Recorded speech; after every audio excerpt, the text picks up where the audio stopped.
Dois dedos de conversa. Todos os dias.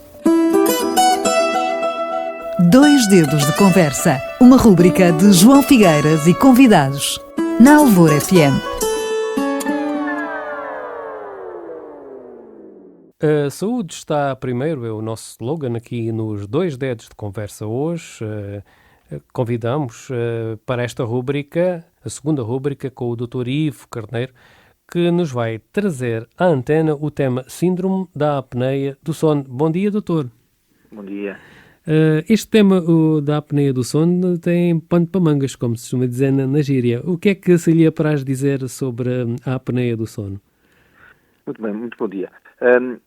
Acho que podemos começar sempre por uma pergunta base e depois evoluir a partir daí.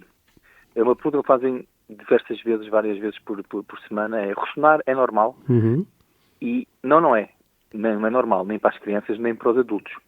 Daí se apelidar a este problema roncopatia. A roncopatia pode ser um sinal de alarme de uma doença grave e que deve ser esclarecida pelo médico de família. Doutor, mas afinal, porquê é que ressonamos? A razão pelo que se ressona a dormir e não acordado reside na diminuição da tensão dos músculos, que mantém a via respiratória em aberto. Se esta via aérea for de si reduzida, como por exemplo um desvio do septo, um aumento da língua ou das amígdalas, um abaixamento do palato, que é a parte de cima da boca, ou então aumenta a resistência do ar, causando as vibrações nas paredes e daí ressonar. O homem ressona mais que a mulher, porque a sua anatomia da garganta, da laringofaringe, é diferente. Mas após a menopausa, estes valores aproximam-se. Tudo o que se deve fazer para diminuir os diâmetros do tamanho da via aérea, ou facilita a obstrução, por exemplo, dormir de barriga para cima, o excesso de peso, o álcool e excesso de medicamentos, como o tabaco, ou o nariz obstruído por constipações ou alergias, vai facilitar esta roncopatia, este ressonar. E ressonar pode ser o primeiro sinal de muitos problemas respiratórios muito sérios. Se nós estivéssemos acordados, essas dificuldades eram facilmente resolvidas, estávamos conscientes, mas a dormir estamos inconscientes e não sabemos que isso acontece. Por isso é que muitas vezes nestas consultas, quem ressona estranham e não aceita quando se dizem que ressonam, sendo que a maior parte das vezes são os cônjuges das pessoas que ressonam que reconhecem esta característica. Exato, e muitas vezes as pessoas dizem, não ressono, e afirmam ali... Afirmam firmemente que não ressonam. E um dos cônjuges diz, olha, vou pôr um gravador para te mostrar. É verdade. Doutora, ressonar é preocupante, sendo assim? Pode ser. Além de ressonar, pode haver uma coisa chamada apneias de sono. E neste caso é importante que deixe de ressonar, porque passa a ter uma alta probabilidade de complicações dessas apneias de sono, como, por exemplo, a hipertensão, a angina de peito, o infarto do miocárdio, ou a morte súbita e mesmo em acidentes, quer de viação, quer de trabalho. Sendo assim, o que é a apneia do sono, para os nossos ouvintes ficarem com uma ideia mais clara? Muito bem. A apneia do sono significa suspensão momentânea da respiração. Vem do grego apnoia, que é falta de respiração. Durante o sono podem ocorrer estas paragens, principalmente pelas vias aéreas superiores. E se fecharem, não deixam passar o ar. Já referir a inconsciência durante o sono não permite ter a noção correta de quantas vezes é que se deixa de respirar, nem por quanto tempo, nem o que acontece depois. Quanto mais tempo se estiver sem respirar, mais graves são as descidas de oxigênio e a subida do anidro carbónico, que é tóxico e se encontra no sangue. A maior parte destas apneias só termina quando a pessoa acorda por breves instantes, com a subida grande da frequência cardíaca e da tensão arterial. A maior parte destes alertas de poucos segundos não são percebidos, porque as pessoas estão a dormir e nem se percebem, nem se recordam. Sim. Por noite, uma pessoa pode ter centenas de apneias e acordar centenas de vezes, sendo que uma pessoa pode ter muitas apneias de sono e não saber. Quem diria, doutor? Quem diria? Então, quando é que se deve refletir se tem apneias de sono? Muito bem. Ressonar intensamente, o cansaço ao acordar, o sentir sono facilmente durante o dia, o adormecer facilmente onde estiver e quando não se deve. Se tiver a forte probabilidade de passar pelas brasas em mais de uma das três seguintes situações, ou sentado a ler, ou a ver TV sentado, ou inativo num lugar público, por exemplo, numa sala de espera, num cinema, ou numa reunião, ou então com um passageiro de carro durante uma hora, sem paragens. ou deitado a descansar quando as circunstâncias o permitem, ou sentado a conversar com alguém, ou sentado calmamente depois do almoço sem ter bebido álcool, ou ao volante, ou parado no trânsito durante alguns segundos ou minutos, isto é muito importante. E esta escala é uma escala de sonolência de Epworth, que nos vai quantificar esta apneia do sono. Para termos uma noção, segundo a Organização Mundial da Saúde, 100 milhões de pessoas têm esta doença. E segundo o Programa Nacional de Doenças Respiratórias, estima-se que a prevalência do SAUS, que é o síndrome da apneia do sono, em Portugal, nos adultos seja cerca de 20%.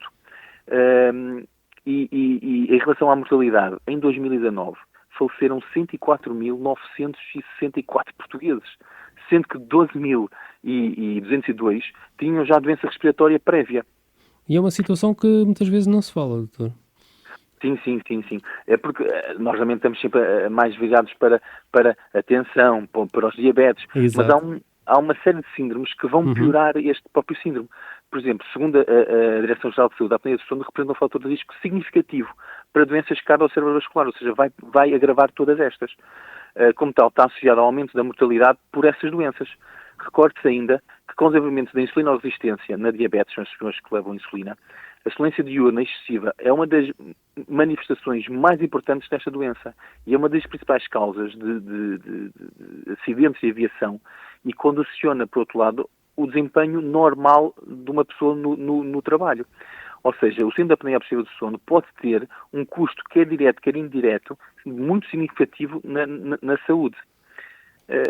No adulto, o que eu posso dizer, que às vezes parece que estamos só a abordar as partes negativas das doenças, desta doença em específico, é uma doença tratável, em primeira linha, com uma ventilação positiva sob pressão. Esta controla a sonolência diurna excessiva e as manifestações clínicas desta doença, que é a sonolência diurna. Vai reduzindo assim quer a morbilidade, quer a mortalidade das doenças cardiovasculares. Vasculares, pois. E na idade pediátrica, doutor? Na idade pediátrica, calcula-se que a prevalência é cerca de 1 a 3%. A sonolência diurna é mais infrequente, devendo a suspeição ser colocada perante uma situação clínica de risco. Por exemplo, quando a criança nasce com síndromes malformativos craniofaciais ou de patologia do sono. A SAUS pode manifestar-se por ressonar noturno, apneias de sono, muito sono também durante o dia, sudorese, que é muitos suores, fazer xixi, mesmo na fralda, quando já não devia ter idade para fazer isso, alterações do comportamento como hiperatividade, falta de atenção, um atraso no crescimento, quer ponderal, quer em altura, e alterações cardiovasculares. São complicações muito, muito frequentes. Doutor, e para terminarmos, quais são as principais indicações para o paciente com SAUS? As principais indicações são quase todas as mesmas para os síndromes metabólicos e cardiovasculares, que é perder peso, evitar álcool no mínimo 4 horas antes de dormir, evitar medicamentos daqueles sedativos tipo hipnóticos, evitar os antihistamínicos ou antialérgicos, preferencialmente antes de dormir, evitar dormir de costas, ou seja, em decúbito dorsal, evitar refeições pesadas antes de dormir, evitar bebidas com cafeína 4 horas antes de dormir, que são, por exemplo, o chá, o café ou o chocolate, evitar fumar também 4 horas antes de dormir, evitar acordar à meia da noite para comer, evitar qualquer privação de sono, ou seja, tentar manter um horário regular e constante relativamente sobre a hora de dormir e a hora de acordar. Muitas vezes pode ser necessário levantar a cabeceira da cama cerca de 15 a 20 centímetros, duas mãos, por assim dizer. Eventualmente, dormir sentado numa poltrona. E, obviamente, é muito importante controlar as infecções, as inflamações, especialmente das vias aéreas superiores. E, obviamente, procurar o médico de família. Por isso, se ressonar ou se o seu cônjuge ressona, que às vezes as próprias pessoas, como nós dissemos anteriormente, não o reconhecem, não hesitem em recorrer ao seu médico de família, porque nós estamos cá para si e para os seus. Com certeza que sim. Ficam aqui as dicas sempre importantes para o caso de você sofrer deste síndrome da apneia do sono. Foi um gosto tê-lo aqui novamente em 2 Dedos de Conversa. Dr. Ivo Carneiro, um abraço, até à próxima. Obrigado, até à próxima. 2 Dedos de Conversa. Todos os dias. 2 Dedos de Conversa. Uma rúbrica de João Figueiras e convidados. Na Alvor FM.